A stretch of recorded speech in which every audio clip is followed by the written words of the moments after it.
안녕하십니까. 똑다정의 김상만입니다. 오늘은 똑똑한 다이어트 정석 식사요법의 비밀에 대해서 의학적으로 식사요법에 대해서 똑다정에서는 어떻게 하는 게 식사요법의 비밀인가에 대해서 여러분에게 말씀을 드리겠습니다.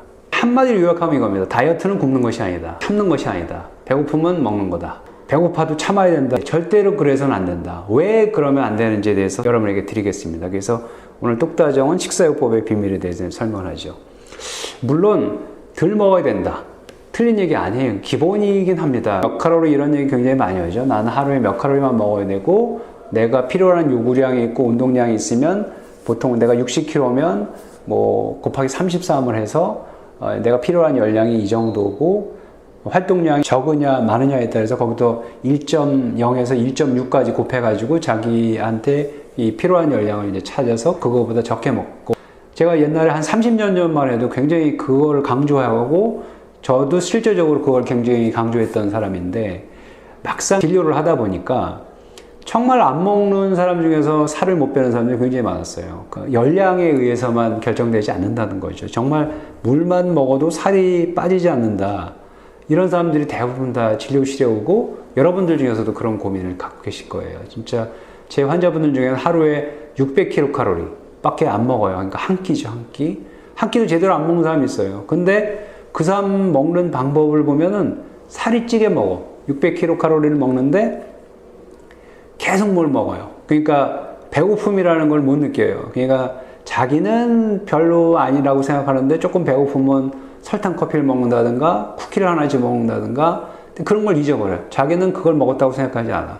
그러니까 우리 그 다이어트 원칙 중에서 지방이 분해가 되려면 세포가 배가 고파야 되거든요. 근데 그 세포가 배고플 시간을 안 주는 거예요. 그러면 토탈 칼로리는 섭취량은 얼마 안 되더라도 이 사람은 사실은 지방을 분해할 기회를 안 주는 거죠. 그거를 본인이 모르고 있어요. 무의식 중에 그렇게 하고 있는 분들이 되게 많기 때문에 오늘은 이제 제가 그거를 이제 설명을 드리는 거고, 두 번째는 염증을 유발하는 음식을 먹어요. 이건 열량하고 관계없어요. 제가 전번 시간에 그 염증과 비만에 대해서 한번 여러분에게 말씀을 드린 시간이 있었는데, 그때 보면 염증이라는 게 비만을 유발하고 비만해지면 염증이 생기고 이러한 염증은 만성질환의 원인이 된다고 설명을 드렸는데, 그만큼 염증이라는 게 생기게 되면 지방이 분해가 안 되고 지방을 에너지를 못 써요. 그 중에 염증을 유발하는 음식이 있는데 그 중에 하나가 이 부패된 지방. 제가 지방이라고 안 쓰고 부패된 지방이라고 쓴 이유가 있어요. 좋은 지방은 좋아요. 좋은 지방은 좋아서 사실 버터 이런 것들 있잖아요. 여러분도 아마 빵 좋아하시는 분들 많은데 빵의 맛은 버터가 좌우해요. 버터가 얼마나 비싸냐에 따라서 빵 맛이 달라요.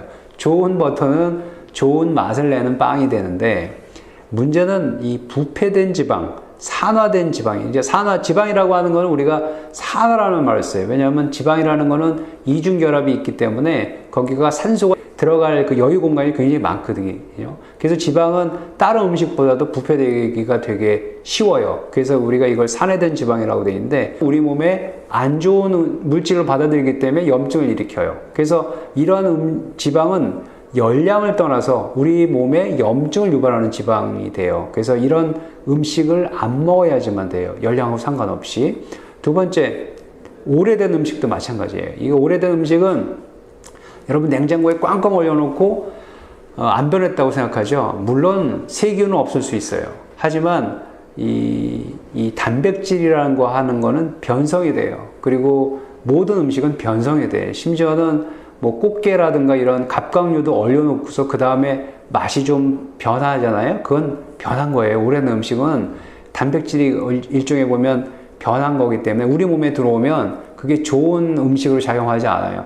내 몸에서 독소라는 거로 인식이 돼서 해독해야 되는 음식으로 하기 때문에 그것도 염증을 유발하는 거고, 대부분의 저장 음식 중에서도 이제 발효되고 이런 것들은 조금 덜한데 발효된 것도 썩 좋지는 않아요. 가공된 음식은 뭐냐면은, 우리가 가공이라고 하는 거는 대부분 이제 뭐 껍질을 벗겨 먹거나 또는 튀겨 먹거나 구워 먹거나 이런 게 이제 요리 과정이잖아요. 근데 이 가공된 음식이라고 하는 것에 깎아 먹는 거예요. 세상의 비만은 사과를 깎아 먹으면서 시작됐다고 그래요.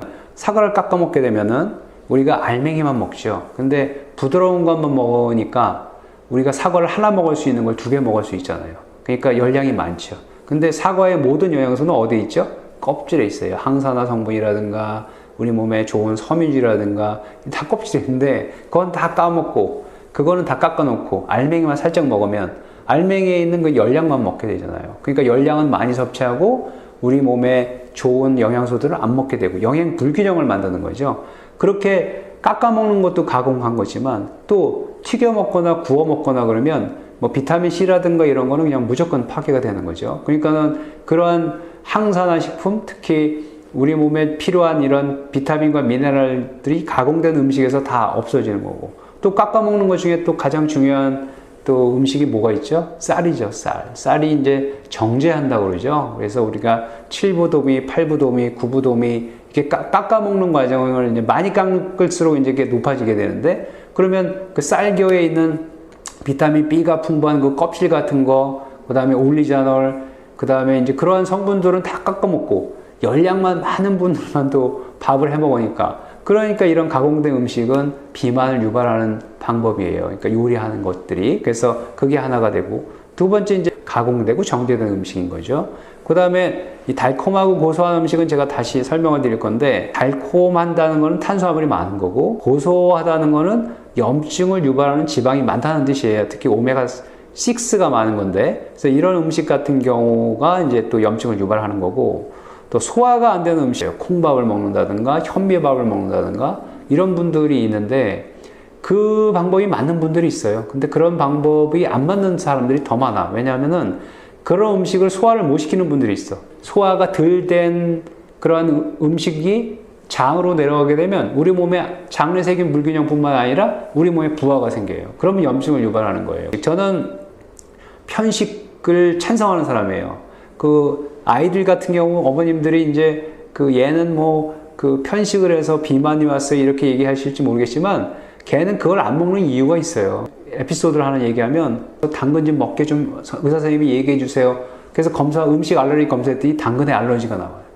걔는 자기가 살기 위해서 당근을 안 먹은 거예요. 그리고 여러분들 중에서도 자기가 먹지 않고 안 땡기는 음식 있어요. 그거 안 먹어도 돼요. 그거 먹으면 오히려 병이 생기고 편두통 오고 그래요. 그러니까는 저는 이 알레르기가 있거나 소화가 되는 음식은 오히려 염증을 유발한다고 봐요. 물론 정확하게 검사해보고서 안 먹으면 더 좋은데, 흔치 않으니까 뭔가 안 땡기는 음식은 먹지 마요. 그건 본인한테 안 좋은 거예요. 그 식사요법 중에 이제 가장 중요한 게 지방이겠죠. 지방은 1g에 9kcal 되니까 열량 덩어리죠. 그래서 이거를 우리가 나쁜 거로만 이제 다이어트에 많이 보는데, 실질적으로 지방은 다이어트에 꼭 필요한 물질이기도 해요. 왜 그러냐면 미토콘드리아라고 하는 거는 지방을 에너지로 써야지만 살기 때문에, 미토콘드리아가 살아 있어야지만 계속해서 지방을 쓸 수 있기 때문에, 지방을 너무 먹지 않게 되면 미토콘드리아의 기능이 떨어져요. 그러면은 요요 현상이 오고 그러는 거거든요. 그래서 지방은 피하는 거는 열량 때문에 피하긴 하지만 그렇다고 섭취를 하지 않으면 안 된다. 지방이라고 하는 거는 3대 영양소 중에 하나면서 사람에게 꼭 필요한 에너지원이고, 이 세포막하고 특히 지방을 분해하는 호르몬의 원료가 되기 때문에, 지방을 먹지 않게 되면 이런 호르몬이 합성이 안 되니까 지방 분해를 못 해요. 그래서 우리가 살 뺀다고 지방을 너무 안 먹게 되면 오히려 나중에 요요 현상이라든가 이런 게 오게 되는 거죠. 근데 문제는 잘 먹어야 돼요. 어떤 지방을 먹어야 되는 게 중요해요. 그래서 어려운 얘기지만 제가 좀 쉽게 한번 풀어볼게요. 지방이라고 하는 거는 포화지방산, 불포화지방산 이런 거 많이 들어보셨죠? 포화지방산은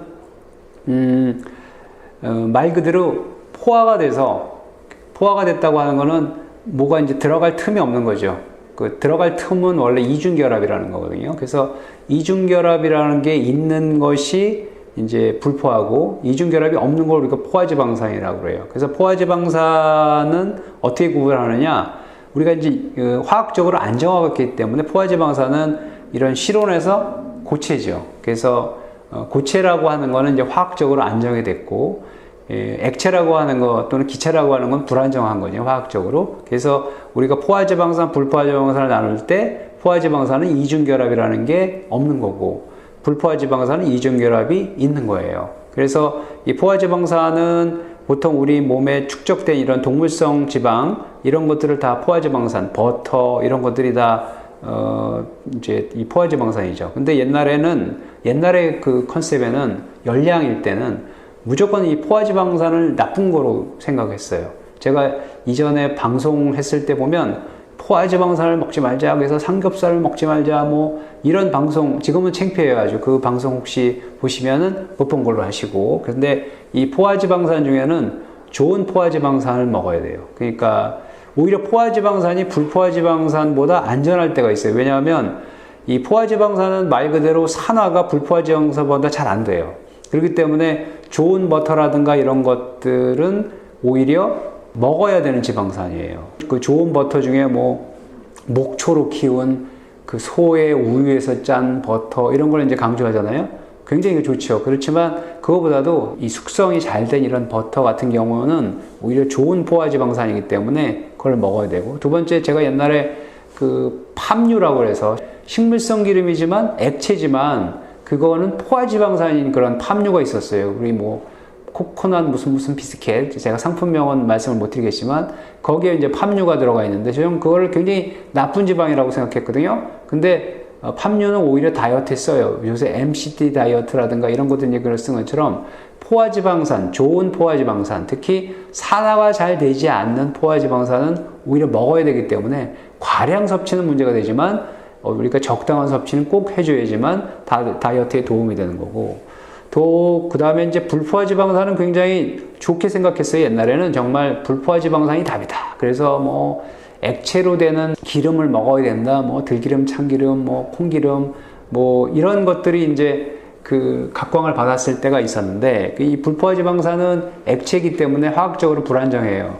그래서 우리 옛날에 오인할 때는 얘는 포화지방산은 들어가면 고체가 되고 불포화지방산은 우리 몸에 들어가면 액체가 되기 때문에 우리 몸에 이로운 지방이다. 절대 그렇지 않아요. 이거는 꼭 오해에서 풀어나셔야 되는 게, 이 불포화지방산은 우리가 이제 이중결합이 있기 때문에 특히 우리 몸에 활성산소가 많이 발생하는 사람들은 오히려 이런 불포화지방산을 먹으면 산화가 더 많이 돼요. 그렇기 때문에 이 산화된 지방은 오히려 염증을 유발하고, 그래서 이러한 지방을 많이 먹으면 안 되는데, 근데 이 불포화지방산 중에 일가지방산, 다가지방산이 있는데, 일가지방산은 말 그대로 이중결합이 하나인 거예요. 그리고 다가지방산은 이중결합이 2개 이상인 거고, 구별을 하는 이유가 뭐냐면 이중결합이 하나이기 때문에 그나마 산화계가 되게 어렵죠. 하나밖에 없으니까. 근데 다가는 여러 개가 있기 때문에 산화가 될 찬스가 많은 거예요. 그래서 불포화지방산에서도 이런 일가지방산, 단일 불포화지방산이라고도 하는데, 이제 대표적으로 이제 우리가 올리브유가 이제 이건데, 그래서 불포화지방산이 심장 질환을 예방하는데 굉장히 좋은 그러한 그 지방산을 불포화지방산으로 돼 있고, 다가지방산은 우리가 이제 보통 리놀릭, 아라키도닌산 이렇게 어렵게 얘기하는 이제 콩기름 이런 것들이 이제 다가지방산인데, 이런 것들은 체내에서 쉽게 산화가 되기 때문에 오히려 나쁜 지방이기 때문에 옛날에 제가 한 30년 전에만 해도 이 지방을 이렇게 구분하지 못하고 그냥 칼로리로만 했어요. 그래서 포화지방산은 안 좋고 불포화지방산을 먹어야 된다. 그런데 그러한 방송을 보시거나 그런 분들은 잊어주시기 바랍니다. 자, 조금 더 이제 이거를 조금 나눠보면, 이제 포화지방산은 이런 삼겹살이나 버터 이런 것들이 이제 포화지방산이라고 하면 잘 아실 거예요. 근데 많이는 먹지 마세요. 자기가 필요한 열량보다는 많이 안 먹는 게 중요하지만, 가능한 그런 음식, 신선한 것들, 신선한 버터, 신선한 돼지고기, 냉동하지 않은 돼지고기 삼겹살 괜찮다는 거예요. 그 다이어트에 꼭 먹어야 된다는 거고, 이런 불포화지방산은 이 단일 불포화지방산 또는 일가죠, 일가. 이게 이제 보통 우리가 얘기하는 오메가3 또는 올리브유 이런 것들이 있는데, 이거는 우리가 오메가3라고 안 하고 오메가3 9, 이게 3, 뭐 여기 3, 6, 9가 있죠. 369, 369. 이게 뭐냐면 이중결합이 몇 번째 탄소에 있느냐에 따라서 세 번째 탄소에 있으면 3이고, 여섯 번째 탄소에 있으면 6이고, 아홉 번째 탄소에 이중결합이 있으면 9인 거예요. 그래서 이렇게 구분을 하는 거거든요. 근데 여기 보면은 우리가 연구를 해봤더니 이 오메가3는 항염 작용이 있어요. 그러니까 홀수로 되는 거는. 그래서 홀수로 되는 건 항염 작용이 있기 때문에 이런 음식은 우리가 보통 이런 항염 작용이 있어서 이런 걸 굉장히 동맥경화도 예방하고, 대표적인 게 DHA, EPA라고 하는 오메가3. 아마 여러분들도 많이 들어보셨을 거예요. 그래서 오메가3 다이어트도 있어요. 그런데 이 오메가3가 이중결합이 있기 때문에 이 열이나 빛이나 산소에 굉장히 취약해요. 그래서 보관이 굉장히 중요하고요. 이런 오메가3는 조리를 하면 안 돼요. 그러니까 오히려 오메가3 많이 먹는다고 고등어를 튀겨서 먹거나 구워서 먹거나 이렇게, 그러니까 많이 구워서 먹으면 오히려 이런 것들이 산화가 돼 버려요. 그래서 그런 거는 옳지 않은 방법이에요. 그래서 오메가3는 그래서 가능하면은 음식에서 먹는 것보다는 따로 섭취하는 게 되게 중요하죠. 그렇지만 오래된 건 절대 안 돼요. 오래된 건 산화됐다고 봐야 돼요. 그래서 신선한 거를 제가 계속 강조하고 싶고요. 두 번째, 오메가6는 우리가 가장 많이 쓰는 그러한 콩기름, 해바라기씨유, 옥수수기름 어디에 많이 쓰죠? 튀길 때 쓰죠. 튀길 때.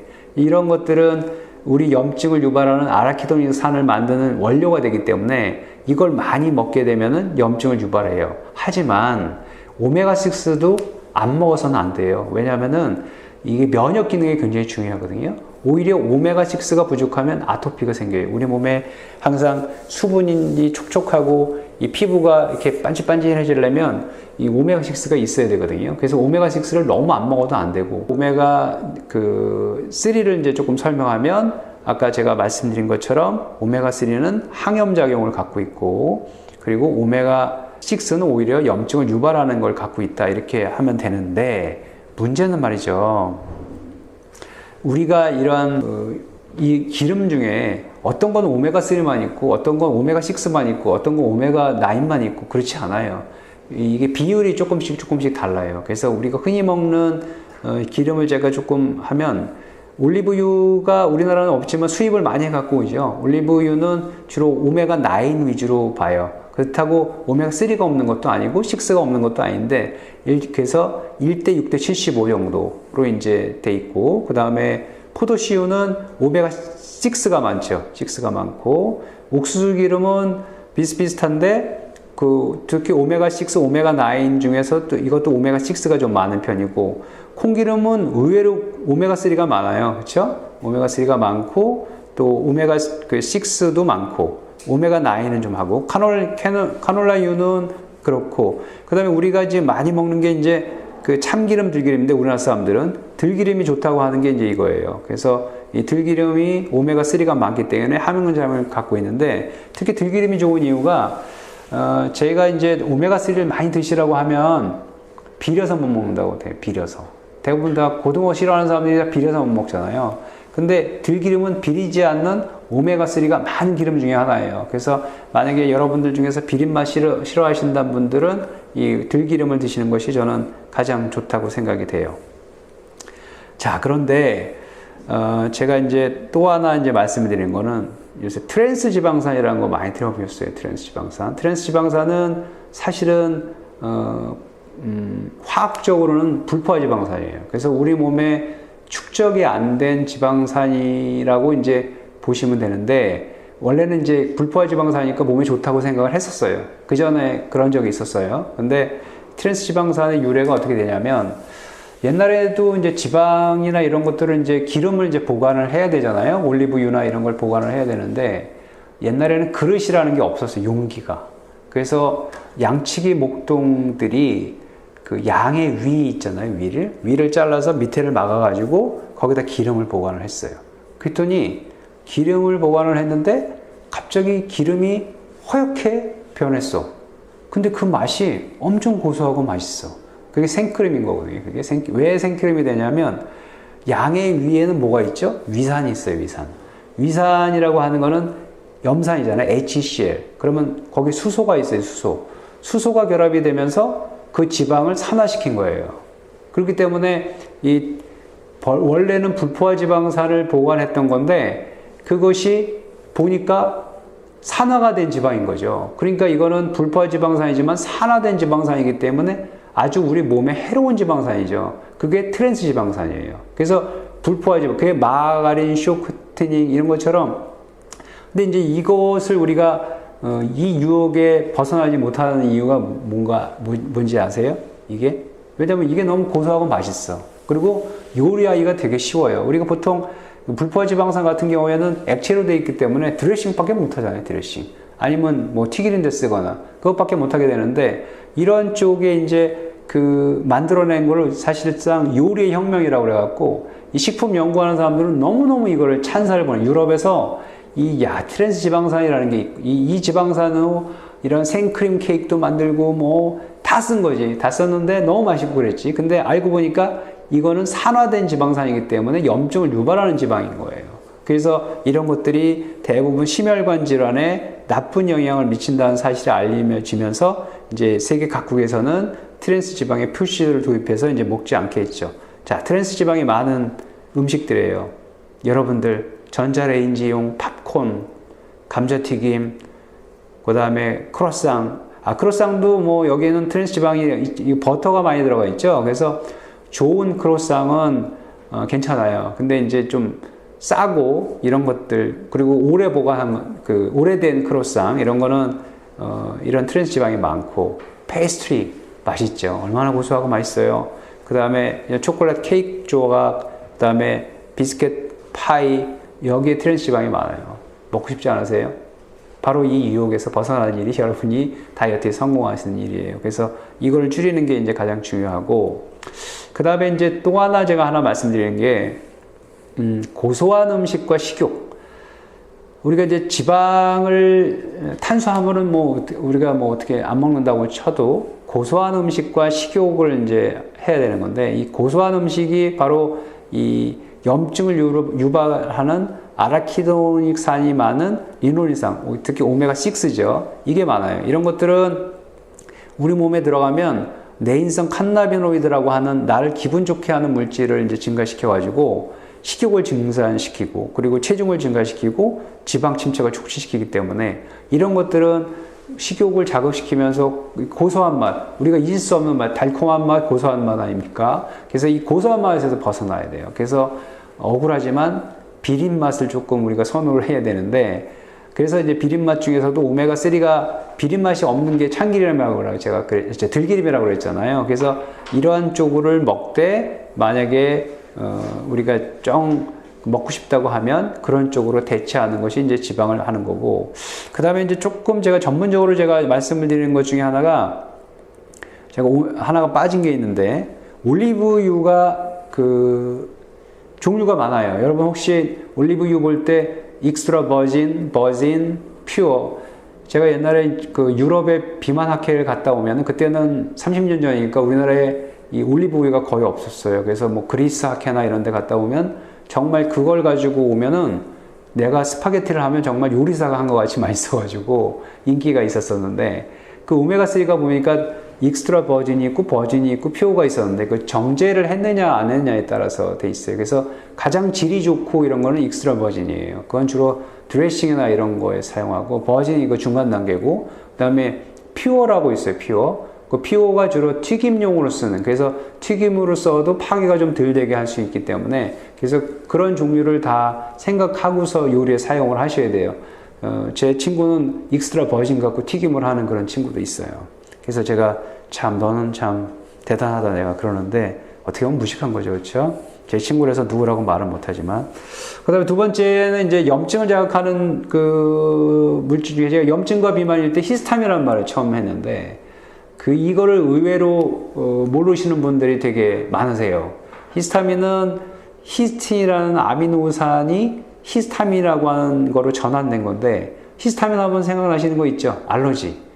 어떤 염증, 알러지가 일어났을 때에 우리 몸의 혈관을 확장시키고, 그러니까 염증을 유발하는 그 물질이 바로 히스타민이에요. 그런데 이 히스타민이 많은 음식을 먹게 되면 우리 몸에 염증이라는 게 아주 달고 사는데, 의외로 이 히스타민이 들어가 있는 음식이 어떤 건지 모르시는 분이 되게 많아요. 그래서 제가 요약을 했는데, 그래서 혹시 이 방송을 보시면 나중에 이거를 멈춤을 해서 조금 더 자세히 보시는데, 이 숙성된 것들, 발효된 것들이 다 좋지만, 여기에는 히스타민의 불내성, 히스타민을 분해하는 못하는 사람들은 이게 염증을 유발하고, 또 이런 것들, 그 다음에 밀가루, 포장된 쌀, 이거 잘 보세요. 그 다음에 등푸른 생선도 오메가3가 있어서 좋은데, 이 등푸른 생선에 그 까만 부분 있잖아요. 거기는 히스타민이 많아요. 그래서 그런 부분을 골라서 안 먹어야지 좋아요, 이런 사람들. 그래서 히스타민이라고 하는 건 편도통이 있고 아토피가 있고 이런 사람들 같은 경우에는 등푸른 생선의 까만 부분을 안 먹는 게 좋고요. 햄하고 소세지 같이 이렇게 쿠킹된 거, 페퍼로니, 살라미, 뭐 한마디로 얘기하면 피자에 들어가는 거 다 아닙니까? 그래서 이런 것들은 염증을 다 유발하고, 그 다음에 여기 마요네즈, 밀크쉐이크 이런 것들이 있고, 제가 콩은 나중에 설명을 드릴 거고, 그러니까 이런 것들은 우리 몸에 염증을 유발하기 때문에 다는 아니지만, 모든 사람은 아니지만 내가 알러지성 비염이 있다 또는 알러지성 아토피가 있다, 이런 사람들은 이런 물질이 들어가면 염증을 유발하는 사람이라고 보면 돼요. 그런 병이 없는 사람들은 히스타민 먹어도 되는데, 그런 사람들 같은 경우는 히스타민을 안 먹어야 돼요. 특히 여자분들 같은 경우에 월경통 있고 편도통 있는 분들 있잖아요. 히스타민 식사 이것만 3개월만 하면요, 월경통 없어집니다. 왜냐하면 이 히스타민이 자궁 수축작용, 혈관 수축작용이 많은데 그 자궁 수축을 안 하기 때문에, 그래서 또 불임 있는 분들도 마찬가지고요. 그래서 이 히스타민 식사요법을 꼭 시행하시면 염증을 없애는 그런 방법이 됩니다. 여러분들이 착각하는 음식 중에 나는 몸에 좋다고 생각하는데 염증을 유발하는 놀랄만한 물질이 있어요. 그걸 우리가 렉틴이라고 해요. 렉틴. 이 렉틴이라고 하는 거는 이 개념을 아마 처음 들어보시는 분도 계실지 모르겠지만, 이 우리 몸에 있는 세포막을 구성하는 당 단백질이나 당지질에 결합해서 세포의 응집이나 세포 분열을 유발시켜 갖고 그 세포를 망가뜨리는 그런 음식이 되는데, 놀라는 만하게도 말이죠. 이게 이제 장 점막의 상피세포 선모 운동을 파괴해서 이 장내 세균 불균형을 유발하는 물질인데, 이 물질이요, 여러분이 놀랄 만한 데 있어요. 여러분이 좋다고 생각하는 콩이나 이런 데 되게 많아요. 근데 여러분들은 콩이 건강식품이라고 먹죠. 근데 이 렉틴이 많은 그 음식의 4대 음식이 깜짝 놀라실 거지만 감자예요, 감자. 그래서 감자가, 야, 감자 먹으면 살찐다. 감자 좋아하는 민족이 있죠. 게르만족, 독일 사람들. 그 사람들은 감자가 주식인데, 독일 사람들은 진짜 젊었을 때는요, 날씬하고 굉장히 체형이 좋아요. 나이가 들면 다 뚱뚱해요. 제가 프랑크푸르트에 근접한 곳에 비만학회가 있어가지고 마하임이라는 데를 제가 한번 유럽 비만학회를 간 적이 있었는데, 이 나이가 들면서 살이 가장 많이 찌는 민족이 게르만족이에요. 그것의 원인은 감자라고 그래요. 왜냐하면 이 감자가 뭐 열량으로 보나 뭐로 보나 뭐 별거 아니라고 생각했는데, 이 감자에 렉틴이 많대요. 그래서 이 렉틴이 많기 때문에 장내 세균 불균형을 일으키고 백혈구를 증가시켜서 염증을 일으키는 그 히스타민을 많이 증가시켜 갖고, 그래서 감자 먹는 사람 중에서, 여러분들 중에서 나 감자를 먹었더니 이렇게 졸립지? 식곤증이지? 그건 다 이 감자에 렉틴이 많아서 그래요. 그래서 감자가 몸에 안 맞는 게 아니고, 감자가 알러지가 있는 게 아니고, 이 감자에 렉틴이 많아서 그렇게 생기는 거고. 또 깜짝 놀라죠. 토마토. 야, 토마토 다이어트 음식 아니야? 너무 좋은 거 아니야? 뭐 항산화 기능도 좋고 뭐 항암 작용도 있다고 하는데, 근데 토마토 좋아요. 라이코펜이라는 게 있어서 좋긴 좋은데, 이 토마토의 껍질이죠. 껍질 벗겨 먹는 사람 거의 없죠. 유럽에서는 많이 토마토 그래서 구워 먹어요. 그런데 우리나라 사람들은 거의 날고를 이렇게 껍질째 먹게 되거든요.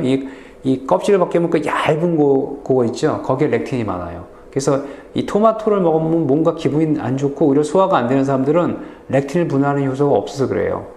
근데 방법 중에 하나가 껍질을 벗기거나, 유럽 사람처럼 유럽 사람들은 이 토마토 많이 구워 먹어요. 그리고 올리브에 절이면 렉틴은 떨어져요. 그래서 만약에 토마토 건강식품을 먹고 싶다 그러면 꼭 이런 식으로 올리브에 절이거나 열을 가해서 드시고, 가능하면은 이 토마토를 생거로 먹거나 날거로 먹거나.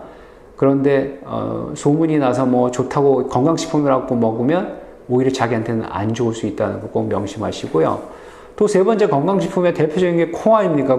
콩하면 여러분들 야, 콩은 최고야 뭐 이렇게 얘기하는데, 이 콩에도 렉틴이 되게 많아요. 이 콩과 식물은 가축의 사료로 많이 사용되는데 렉틴 성분이 많이 함유되어 있다. 그런데 이제 우리나라 사람들은 되게 현명해요. 두부를 만들어 먹었잖아요. 두부에는 렉틴이 없어요. 거의 없다고 그래요. 그리고 그래서 가능하면은 이렇게 콩을 이런 낫또나 이런 것처럼 발효를 시켜서 메조 된장으로 먹거나 아니면 이렇게 그 두부로 만들어 먹으면 덜하기 때문에 그래서 콩은 날거로. 그래서 제가 우리 환자분들 중에서 콩밥 먹는 분들이죠. 콩밥은 렉틴이 많은 거예요. 열을 가해도 다 파괴되지는 않아요. 근데 그 생콩, 날콩 먹는 사람들은 정말 안 좋은 사람들이고, 그래서 콩밥은 그래도 조금 열을 가해서 좀 없어지긴 해도 만약에 내가 콩밥을 먹고 가스가 많이 찬다 그러면 그건 렉틴 때문에 그런 거예요. 그래서 그런 것들 안 드셔야 되고, 또 여러분 이건 다 하는 거죠. 밀가루. 그러니까 우리가 보통 밀가루, 통밀 같은 거보다 이제 반죽을 하면 할수록 이 좀 끈적끈적하게 해서 쫄깃쫄깃하게 만들어지는 게 이제 글루텐이라는 거죠. 글루텐은 단백질이에요. 근데 우리나라 사람 중에 80%가 이 글루텐을 분해하는 효소가 없대요. 그러면 이게 그대로 염증을 유발하는 물질이 되는 거죠. 그래서 밀가루 음식이 소화가 안 된다, 밀가루 음식은 나쁘다, 이게 물론 단순당도 많고 그러지만 이 글루텐 때문에 그런 거거든요. 이 글루텐은 거의 렉틴하고 똑같은 역할을 해요. 그래서 이러한 그 염증을 유발하는 4대 음식, 감자, 토마토, 콩, 밀가루, 이런 거는 삼가하시는 게 좋아요. 그 다음에 이제 또 하나가, 몸에 이거 견과류 좋지 않아? 이게, 야, 지방도 많고, 단백질도 많고, 고소하고, 나 이거 되게 좋아 먹는데, 좋아요. 괜찮아요. 좋은데, 뭐가 문제냐면, 견과류의 껍질을 까게 되는 게 문제가 있어요. 그래서 우리가 이렇게 껍질을 깐 채, 이런 그 통에 보관된 거는요, 이미 산화됐다고 보시면 돼요. 또 하나가 있어요. 우리 몸에 그 염증에 특히 알레르기성 비염이라든가 이런 증상이 많은 사람 중에 곰팡이 알러지가 되게 많거든요. 근데 이 견과류의 호두 껍질을 까는 순간 3일이면 곰팡이가 핀대요.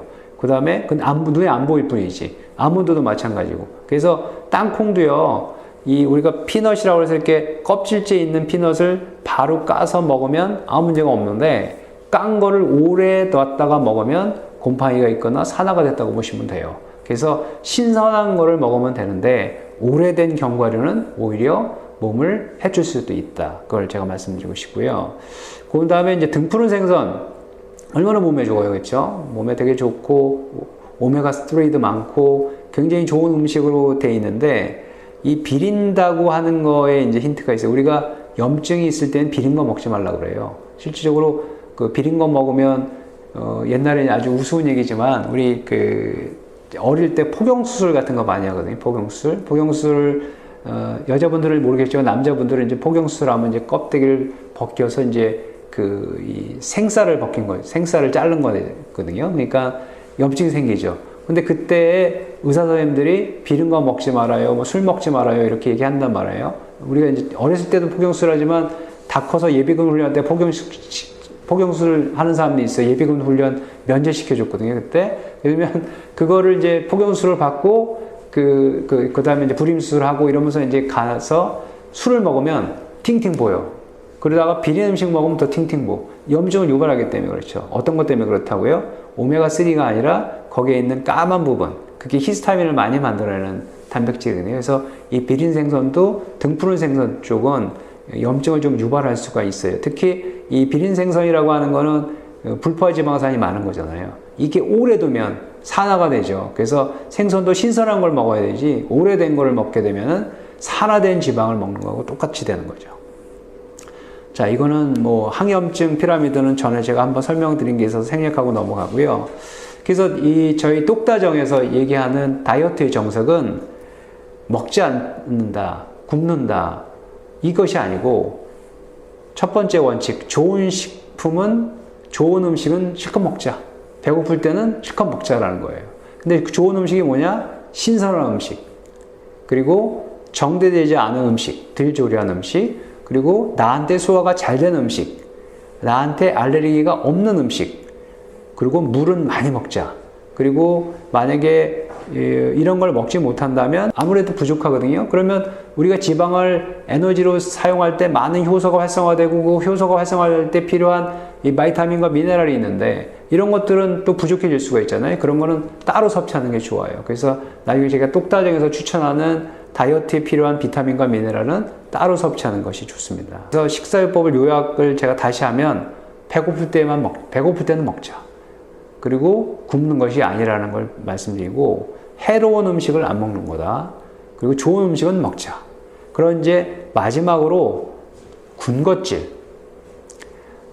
지방을 분해하려면 우리 몸에서 세포가 배고프고 어느 정도 지방을 분해하는 그런 시간이 있어야 되거든요. 근데 우리는 그 시간을 안 주고 계속 뭘 먹어요. 그게 이제 군것질이고, 또 심지어는 그걸 또 옆 사람이 권해요. 야, 너 출출할 텐데 캔디 하나 줄까? 뭐 하나 줄까? 그게 유혹이에요. 그거를 굶는 기간, 그래서 내 몸에 지방을 에너지로 써야 된다는 신호가 들어갈 때까지 기다려줘야 돼요. 그럼 군것질을 하지 않아야 돼요. 그래서 다음 끼하고 다음 끼는 철저히 지켜주셔야 돼요. 그래서 내가 조금만, 이거는 몇 칼로리 안 되니까 지금 먹어도 되지? 제가 얘기했죠? 다이어트는 열량이 아니에요. 염증을 줄이는 거, 그리고 내 몸에 지방을 에너지로 쓸 수 있도록 시간을 주는 거, 이것이 키포인트입니다. 그래서 제가 이 똑다정의 다이어트 원칙은 조금 다르게, 뭐 먹지 말자, 굶어야 된다, 참아야 된다가 아니라 좋은 음식을 먹자. 그리고 규칙적으로 하되 내 몸에 있는 지방이 분해되는, 즉 배고플 때는 먹자. 근데 배고프지 않으면 먹지 말자. 이 원칙을 꼭 강조하고 싶습니다. 감사합니다.